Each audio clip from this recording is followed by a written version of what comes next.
በሳምንቱ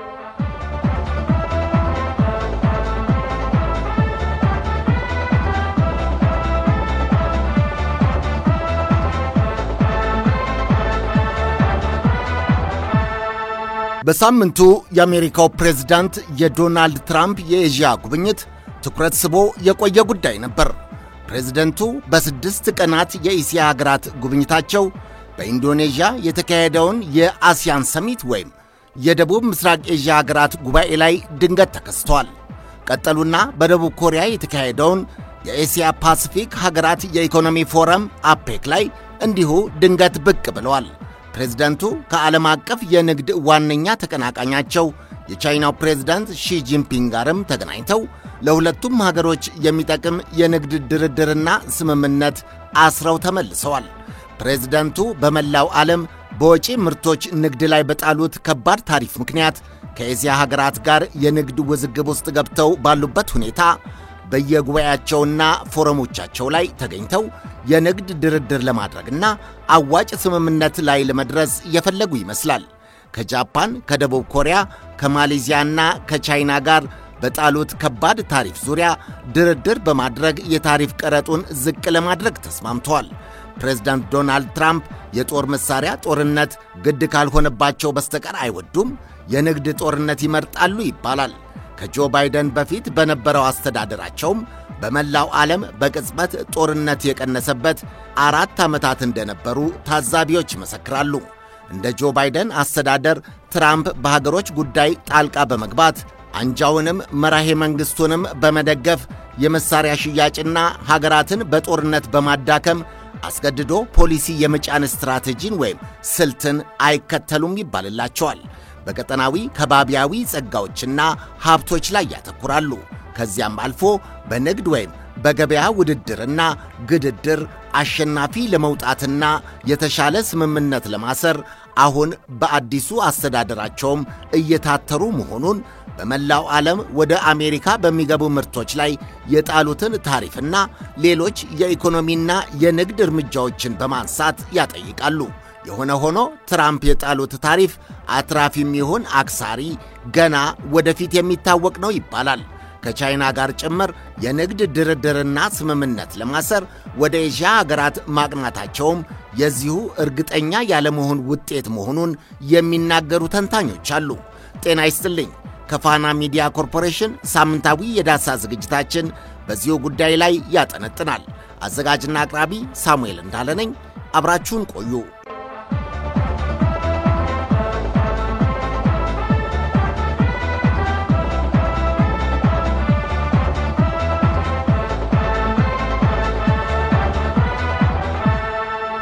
ከታላላቆቹ የዓለም አቀፍ የንግድ ብሎኮች ውስጥ ዋነኞቹ ፈጣን አዳጊ በሆኑ የእስያ ሀገራት ስብስቦች ውስጥ የሚገኘው ነው። ብሪክስን ጨምሮ የተለያዩ ቀጠናዊ ፎረሞችና ቡድኖች አሉበት። የአሲያን ሰሚት ወይም የደቡብ ምስራቅ እስያ ሀገሮቹ ባለ 10 ሀገሮች ስብስብ አንዱ ነው። የእስያ ፓሲፊክ ሀገሮች የኢኮኖሚ ፎረም ወይም አፔክ ሌላው ነው። ሌሎችም ስብስቦች አሉ። እነዚህ ፎረሞችና ጉባኤዎች በድምር ሀገራቱ ከፍተኛ ቁጥር ያለው ሕዝብ የሚመሩ፣ የዓለምን ከፍተኛ ሀብት የሚያንቀሳቅሱ፣ ከፍተኛ የንግድ ትስስርና የምርት ልውውጥ የሚገለባበጥባቸው ቀጠናዎች ናቸው። የኢኮኖሚ ምሁራን የቀድሞዎቹን የቡድን 7 በኢንዱስትሪ የበለጸጉ ሀገራትን በንግድ መጠናቸው ወይም ትሬድ ቮሊዩም እየበለጡ መምጣታቸውን ይናገራሉ። ፕሬዝዳንት ትራምፕ ይህን ከፍተኛ ዓለም አቀፍ አቅምና ግዙፍ የሆነ መጠን በሚገባ ያሸተቱ ይመስላል። ከፍተኛ የጉልበት ብዛት፣ ከፍተኛ የምርት ብዛት፣ ከፍተኛ የሀገራዊ ጥሬ ሀብት ወይም ማዕድንና ዘይት ክምችት፣ ከፍተኛ የቴክኖሎጂ እመርታና እድገት፣ ከፍተኛ የንግድ ትስስር የእስያ ቀጠና ቁልፍ ቦታ የሆነ መምጣቱ ይነገርለታል። የደቡብ ምስራቅ እስያ ሀገሮች ኅብረት ከ10 ሀገራት የተውጣጡ እንደ አውሮፓውያን አቆጣጠር በ1967 ከ50 ዓመታት በፊት የተመሠረተ ከፍተኛ ሀብት፣ የሰው ኃይል፣ የባሕርና የምድር ጸጋ ያለበት ምስራቃውያኑም ምዕራባውያኑም ዐይናቸውን ጥለው የሚሻሙበት ብሎክ ነው። ፕሬዝዳንት ትራምፕ እዚህ ጉባኤ ላይ ነው በድንገት ከውጭ ጉዳይ ሚኒስትራቸው ማርኮ ሩቢዮ ጋር የተከሰቱት።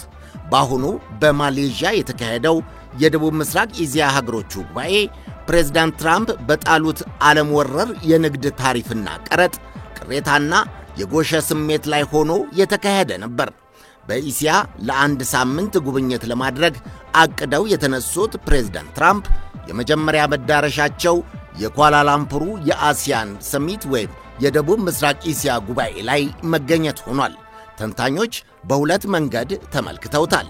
አንድም ፕሬዝዳንቱ በታሪፍ ጫናው ሰበብ ከሌሎች ሀገሮች ጋር እንዳደረጉት ሁሉ አስገዳጅ የንግድ ስምምነቱን ላላጠበቅ በማድረግ ሀገራዊ ፍላጎታቸውን ማሟላት ነው ዓላማው ይሏቸዋል።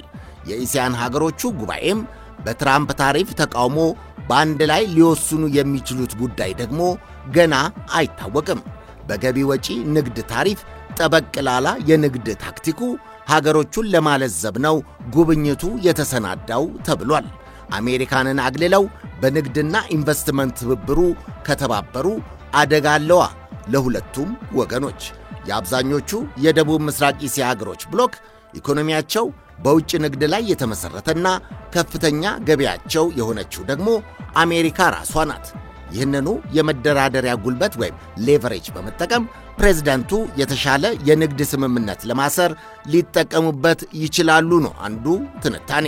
እዚህ ውስጥ ካምቦዲያ፣ ማሌዥያ፣ ታይላንድ፣ ቪየትናምም ይጠቀሳሉ። በገፍ ወደ አሜሪካ ምርቶቻቸውን የሚልኩ ሀገሮች ናቸው። በሌላ በኩል የፕሬዝደንቱ ጉብኝት በካምቦዲያና በታይላንድ መካከል ያለውን ፖለቲካዊ ውዝግብና ግጭት ለመፍታት አደራድረው ያሰሩት የሰላም ስምምነት የውለታ ዋጋውን ለመሰብሰብ ወይም ክሬዲቱን ለመውሰድም በማሰብ ነው ወደ ማሌዥያ በድንገት ብቅ ያሉትም የሚሏቸው አሉ። የዓለም የሰላም ሻምፒዮና በመሆን የኖቤል ሽልማትን ይጠብቃሉ የሚባሉት ፕሬዝዳንት ትራምፕ ይኸው ስምምነት አንዱ ነጥብ ማስቆጠሪያ አድርገው ሊጠቀሙበት ነው ኳላላምፑር የተገኙት ነው ትንታኔው። የአሲያን ጉባኤው የልዕለ ኃያላኑም መወዳደሪያም ነበረ።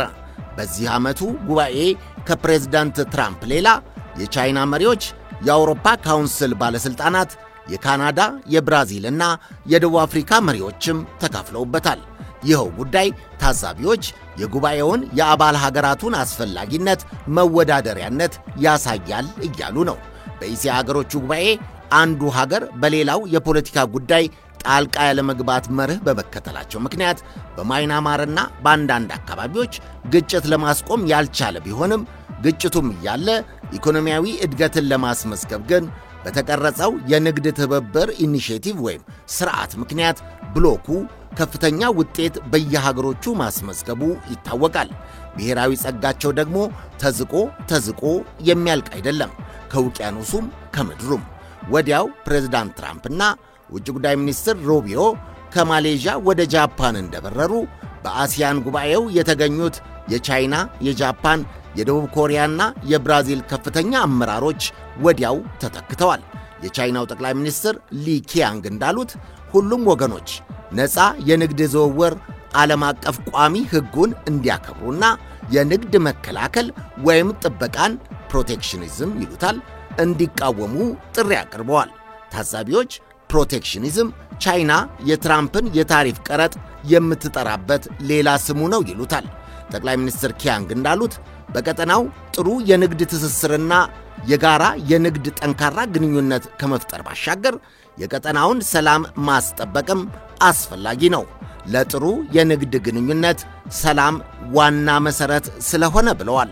የንግድ ግንኙነት ማጠናከርና ቀጠናዊ የንግድና ኢንቨስትመንት ትስስርን ማጥበቅ ደግሞ እዛው ሳለ አንዱ የሰላም ማስጠበቂያ መሳሪያም ሆኖ ያገለግላል። ነፃ ንግድና የባለ ብዙ ወገን የንግድ ሥርዓትን ማክበርና ማስከበር ስማቸውን እየቀያየሩ የሚመጡ ሁሉንም አይነት የንግድ ጥበቃዎችና ክልከላዎችን እንዲቃወሙ ብሎም ቀጠናዊ ኢኮኖሚያዊ ውህደትን ያለማቋረጥ እንዲያመቻቹ ለአሲያን ሰሚት የቻይናው ጠቅላይ ሚኒስትር ኪያንግ አሳስበዋል። እዚህ ጋር የፕሬዝዳንት ዶናልድ ትራምፕ በአሲያን ሀገሮች ጉባኤው በማሌዥያ መገኘታቸው ፖለቲካዊ ትርጉም ያገኛል። ዞሮ ዞሮ ጉዳዩ ውድድር ስለሆነ ፕሬዝዳንት ትራምፕ አሉ ከደቡብ ምስራቅ እስያ ሀገሮች ጋር አሜሪካ 100% ከናንተ ጋር ከጎናችሁ ነን። ለበርካታ ትውልዶች ያክል ጠንካራ የንግድ አጋር ነበርን። ወደፊትም እንሆናለን ብለዋል። ትራምፕ በካምቦዲያ፣ ማሌዥያ፣ ታይላንድና ቪየትናም ላይም ጠንከር ያለ የውጭ የንግድ ታሪፍ ቀረጥ ቢጥሉም ለአንዳንዶቹ የኤክስፖርት ምርቶች የታክስ ነፃ ሥርዓት እንደሚከተሉም በመግለጽ ተስፋ ሰጥተዋቸዋል። የውድድሩ አካል መሆኑ ነው።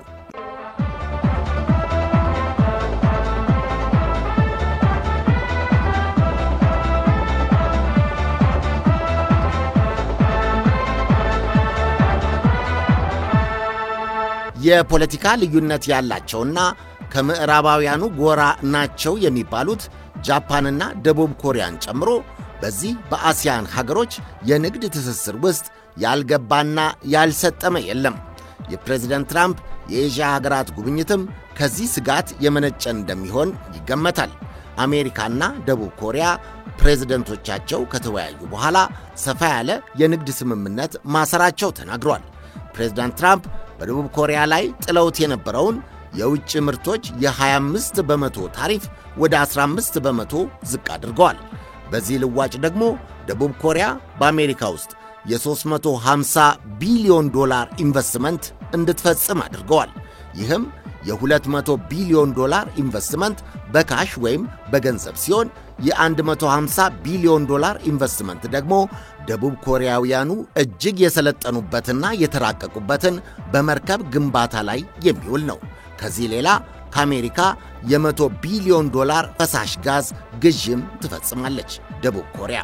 አሜሪካ ከደቡብ ኮሪያ ጋር ካሁን በፊት ያልነበረ የደቡብ ኮሪያ ወጪ ምርቶች ላይ 15 በመቶ ታሪፍ ከማግኘቷም ሌላ ተጨማሪ ኢንቨስትመንቶችን በአይነትና በካሽ አግኝታለች ማለት ነው። ለትራምፕ ጥሩ የንግድ ድርድርና ውጤት ይመስላል። ቀደም ሲል አሜሪካና ደቡብ ኮሪያ ቁልፍ ታሪካዊ አጋሮች የነበሩ ቢሆንም አሁን ነገሮች እየተሸረሸሩ መምጣታቸው ይነገራል። በተለይ ከትራምፕ አስተዳደር ወዲህ በሕገወጥ ስደተኝነት በመቶዎች የሚቆጠሩ ደቡብ ኮሪያውያን ከታሰሩ ወዲህ በሀገራቱ መካከል መሸካከር ሰፍኖ ቆይቷል። በኋላም የታሪፍ ጫናው ደግሞ ግንኙነቱን የባሰ አበላሽቶት ቆይቷል። ይሄ ደቡብ ኮሪያን ወደ ምስራቃውያኑ ጎራ እየገፋት መምጣቱ አሜሪካንን ሳያሳስባት አልቀረም። የአሁኑ ጉብኝትና የንግድ ስምምነትም ይህንኑ የተመታ የግንኙነት ሰንበር ለማከምና ለማሻሸት እንደሆነ ይነገራል። ደቡብ ኮሪያም የአሜሪካንን ሰፊ ገበያ ከነበራቸው ጥብቅ ግንኙነት አንጻር ዋነኛ የኢኮኖሚዋና የሀገራዊ ገበያዋ አውድ እንዲሆን ትጠብቃለች፣ እንዲሆንም ትፈልጋለች። ይህን ሰፊና በተጠየቀው ዋጋ የሚያስገባ ገበያ ትፈልገዋለች። ኩባንያዎቹ በርከት ያለ የደቡብ ኮሪያን ምርቶች የሚያስገቡ ናቸው። ለዚህም ይመስላል በኢንቨስትመንት ለውጥ የታሪፍ ጫናው ከ25 በመቶ ወደ 15 በመቶ መውረዱ ለሶልም አስፈላጊ ነው የተባለው። ለዚህም ነው ፕሬዝደንት ትራምፕ በክብረ ዘብ በታጀበና በተሟሟቀ ሁኔታ መንግሥታዊ አቀባበል የተደረገላቸው። ይህም ብቻ አይደለም፣ የወርቅ ዘውድም የሀገሪቱ ከፍተኛ የተከበረ ስጦታም ተበርክቶላቸዋል። ሶልና ዋሽንግተን በጋራ የተስማሙ በሚመስል መንገድ በኮሪያ ልሳነ ምድር ላበረከቱት የሰላም አስተዋጽኦ በሚል የአሜሪካ ፕሬዝደንት ሆኖ እስከ ዛሬ ያላገኘው የመጀመሪያውን ብሔራዊ የክብር ሜዳሊያ ሽልማትም ዶናልድ ትራምፕ ለመጀመሪያ ጊዜ ተበርክቶላቸዋል። ይሄ ደግሞ ለኖቤላቸው የሚያግዛቸው ይሆናል። ሰውየው የዋዛ አይደሉም። ለሀገራዊ ንግዳቸውም ለግለሰባዊ ዝናቸውም መስራት ያውቁበታል። የሰሜን ኮሪያው ፕሬዝዳንት ኪም ጆንግ ኡን ጋር ለመገናኘት ፍላጎት እንደነበራቸውና ቲማቸው ግን በሚገባ ቀጠሮ እንዳላስያዘና የጊዜ መጣበብ እንደገጠማቸው ትራምፕ ቢያሳውቁም ሰሜን ኮሪያ ግን የሚሳኤል ሙከራ በማድረግ ምላሽ ሰጥታለች። ስለ ሚሳኤል ሙከራው ትራምፕ ያሉት ነገር ባይኖርም በሰሜንና ደቡብ ኮሪያ መካከል ያለውን ውጥረት በሰላም ለመፍታት ማድረግ የሚችሉትን ሁሉ እንደሚፈጽሙ በተደጋጋሚ ተናግረዋል። ከፕሬዝዳንት ኪም ጆንግ ኡን ጋር የወትሮውን የመሰዳደብና የማንጓጠጥ ፖለቲካዊ አካሄድ መድገም የፈለጉ አይመስልም። በጃፓን ባደረጉት ጉብኝትም ፕሬዝዳንት ትራምፕ ከቶኪዮ ጋር ብርቅዬ የምድር ማዕድናትን በጋራ በሚያለሙበት መንገድ ላይ ስምምነት አስረዋል። ቀደም ሲል የተወሰነው ከጃፓን ወደ አሜሪካ በሚገቡ ምርቶች ላይም የ15 በመቶ ታሪፍ መስማማታቸው ደግሞ ይታወቃል።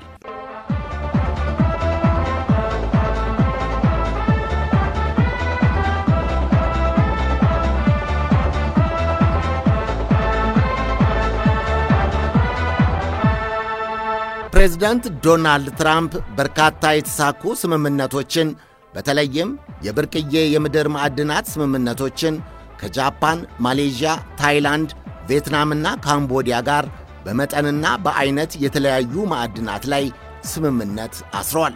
ይህም ከቻይና ጋር ካደረጉት ስምምነት በፊት እንዲያግዛቸው የተጠቀሙበት ነበር። ታዛቢዎች እንደሚሉት ግን የቻይና የምድር ብርቅዬ ማዕድናት በመጠንና በአይነት ፕሮሰስ የተደረጉ ወይም የተጣሩ ከመሆናቸው ጋር ተያይዞ ከሌሎች ሀገራት ጋር የሚነጻጸሩ አይደሉም። የብርቅዬ ማዕድናት ጉዳይ አሜሪካና ቻይናን የገቡበትን የንግድ ግጭት ውስጥ የቤጂንግ ጠንካራ የማዘዣ ጣቢያ ነው ይባላል። በንግድ ጦርነቱ ጠንካራ ምሽጓ ነው ይባልላታል። ከስማርት ስልኮች እስከ የጦር አውሮፕላኖች መፈብረኪያ፣ ከጦር መሳሪያ ግንባታ እስከ ኤሌክትሪክ ተሽከርካሪና ባትሪ ማምረቻ ድረስ ዘመኑን የዋጁ ምርቶችን ለማውጣት የቻይና ብርቅዬ የምድር ማዕድናት እጅግ አስፈላጊ ናቸው። ቻይና ላይ የሚደረገው የትራምፕ አስተዳደር የታሪፍ ጫና መልሶ አሜሪካንን የሚጎዳ ወይም ካውንተር ፕሮዳክቲቭ ውጤት አለው ትላለች የቢቢሲ ተንታኝ የሆነችው ራውዳ ሆንግ። የምድር ማዕድናቱ የዘመኑን የተራቀቁ ምርቶች ለማውጣት ለመፈብረክ እጅግ ወሳኝ ናቸው። የቻይና ብርቅዬ የምድር ማዕድናት ተፈጥሮ ራሱ ያዳላላት እስኪመስል ድረስ በከፍተኛ መጠንና አይነት ተሰባስበው ይገኛሉ። የኤሌክትሪክ ተሽከርካሪ፣ ኮምፒውተር፣ ሃርድ ድራይቭ፣ የቴሌቪዥን ስክሪን፣ የጄት ሞተሮች፣ የኤሌክትሮኒክስና የጦር መሳሪያዎች ፋብሪካ ዋነኛ አስኳል አካላት ናቸው። እነዚህ ብርቅዬ የምድር ማዕድናት ባልተለመደ ሁኔታ በቻይና ማዕድናቱ ከሌላ ሳይቀላቀሉ ንጹሕ ሆነው ከመገኘታቸውም በላይ ከአፈር ውስጥ ፈልቅቆ ለማውጣት አደገኛና መርዛማ ስለሆኑ አይሞከሩም። ቻይና አውጥታም ኤክስትራክት አድርጋም አጽድታም ኢንፒውር ፎርም በብዛት ይዘዋለች። ቤጂንግ ብርቅዬ ማዕድናቱን በማውጣትም ሆነ በማጣራት በብቸኝነት ስለያዘችው በሞኖፖሊ ስለተቆጣጠረችው ይሄ ማለት የአቅርቦት ሰንሰለቱን ተቆጣጥረዋለች ብሎም የትኞቹ ሀገሮች ብርቅዬ ማዕድናቱን ማግኘት እንዳለባቸውና እንደሌለባቸው የመወሰን አቅም አላት ማለት ነው። ይሄ ለአሜሪካ የማይገፋ ተራራ ነው የሆነባት። ፕሬዝዳንት ዶናልድ ትራምፕ ከቻይናው ፕሬዝዳንት ሺ ጂንፒንግ ጋር መገናኘታቸውና ስምምነት ማሰራቸው እጅግ ጠቃሚ እርምጃ የሚሆነውም ለዚሁ ነው። ስምምነቱ ታሪካዊና ስር ነቀል ወይም ብሬክስሩ ያደረገውም የሁለቱን የዓለም ግዙፋን ኢኮኖሚዎች የታሪፍና የአጸፋ ታሪፍ እንዲሁም የንግድ እገዳና ማዕቀብ በሁለቱ ሀገሮች ብቻ ሳይወሰን የዓለምን ኢኮኖሚም እየጎዳና እያቆሰለ የመጣ በመሆኑ ነው። ትራምፕና ሺ ባደረጉት ስምምነት መሠረት በቻይና ወጪ ምርቶች ላይ የተጣለው ታሪፍ ይቀንሳል። አሜሪካም ብርቅዬ የምድር ማዕድናቱን የምታገኝበት መንገድ ይመቻቻል። የአሜሪካ ለኤአይ ግንባታ የሚውሉ ቺፕሶችን እንድታገኝ ቻይና ገድባ መቆየቷንም ታነሳለች። አስደናቂ ስብሰባ፣ ግንባር ቀደም የሆኑ የንግድ እክሎችን የሚያስወግድ ስምምነት ይታሰራል ቢባልም አሁንም ደግሞ ዘላቂነቱ አጠራጣሪ እንደሆነ መሰጋቱ ደግሞ አልቀረም። የኢንቨስትመንት ተንታኝ የሆነው ጃሰን ቤድፎርድ እንደሚለው በዚህ ስምምነት ሁለቱም ወገኖች ያሳኳቸው ነገሮች ቢኖሩም ይህም እጅግ ጠቃሚና አስፈላጊ ቢሆንም ሁለቱም በተለያዩ የድርድር ቁመናና ጉልበት የመጡ መሆናቸውን ይናገራል። ቤጂንግ ወደ ውድድሩ ጠንካራ የመወዳደሪያ ክንድ ይዛ እንደመጣች የሚናገረው አሜሪካዊው ጃሰን እጅግ በጣም ውድ የሆነው የወደፊቱ ዘመን ምርት ማምረቻ የሆነው ማዕድን ለቻይና ስልታዊ የሆነ ከፍታን ሰጥቷታል ይላል። በቴክኖሎጂ እጅግ በቀላሉ የወታደራዊ ቁሳቁሶችና የመከላከያ ሥርዓቶች ላይ ማዕድናቱ ያላቸው ቁልፍ ቦታ ለቤጂንግ የበላይነትን አጎናጽፏታል።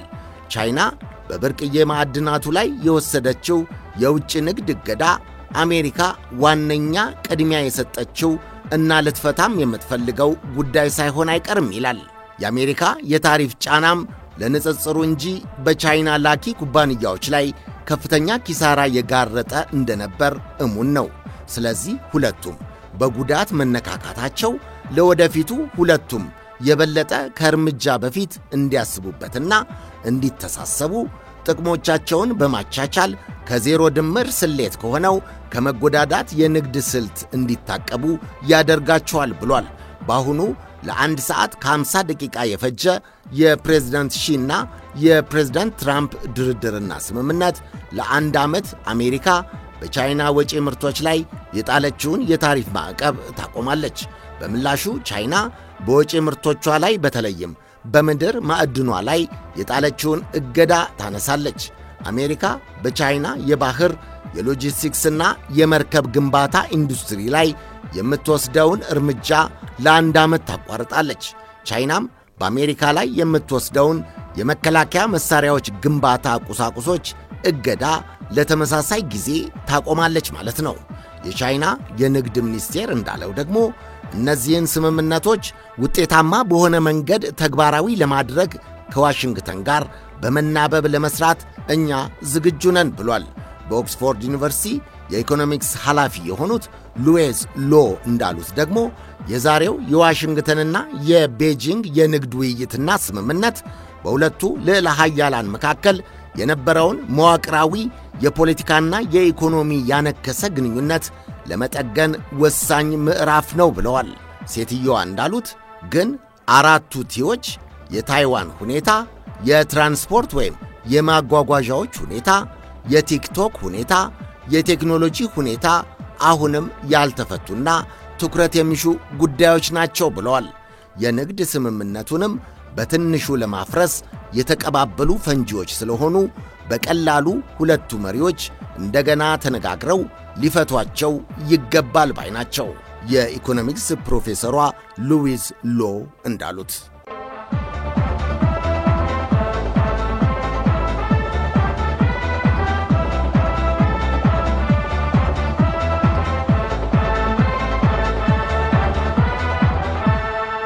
በሳምንቱ አሜሪካ የኤሽያን ትኩረት ስባ ተገኝታለች።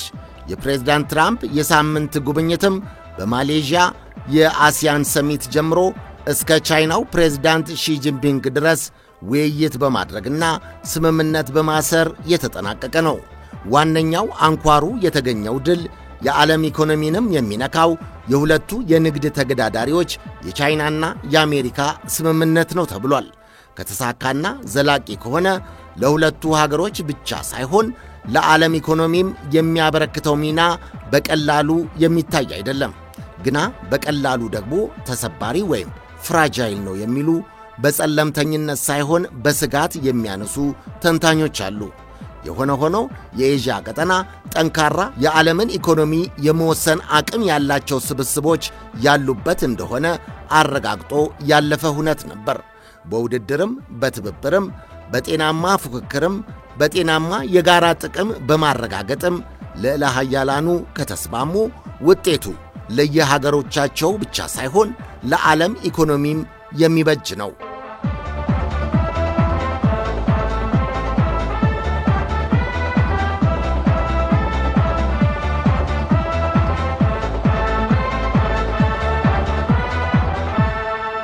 አድማጮች፣ ከፋና ሚዲያ ኮርፖሬሽን በፕሬዝዳንት ዶናልድ ትራምፕ የኤዥያ ጉብኝት ላይ ያተኮረው የዳሳ ዝግጅታችን የተከታተላችሁት ነበር። አዘጋጅና አቅራቢ ሳሙኤል እንዳለ ነበርኩ። በያላችሁበት ሰላም።